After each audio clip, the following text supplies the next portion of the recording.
আসসালামু আলাইকুম। পৃথিবীর যে প্রান্ত থেকে শুনছেন আশা করছি সকলে অনেক অনেক ভালো আছেন। আজ ১৪ই ভাদ্র ১৪৩২ বঙ্গাব্দ। আজকের তাপমাত্রা ২৮ ডিগ্রি সেলসিয়াস। এসেনশিয়াল সেন্টেন্স স্ট্রাকচারের ধারাবাহিক আলোচনায় আজ আমরা সিন্স এবং এভার সিন্সের মধ্যে পার্থক্য জানার চেষ্টা করব।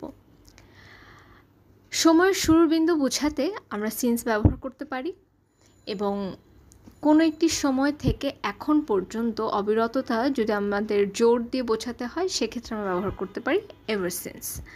উদাহরণ দিয়ে দেখানো যেতে পারে,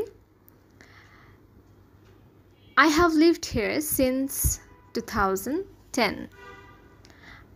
কোনো একটি সময়কে নির্দিষ্ট করে বোঝাচ্ছে এরকম বাক্যে আমরা সিন্স ব্যবহার করতে পারি। She has been sick since Monday. সাধারণত পাস্ট টেন্স দিয়ে শুরুর ঘটনা এবং প্রেজেন্ট পারফেক্ট দিয়ে এখন পর্যন্ত চলমান অবস্থা বোঝানো হয়। অপরদিকে এভার সিন্স ব্যবহার হতে পারে যে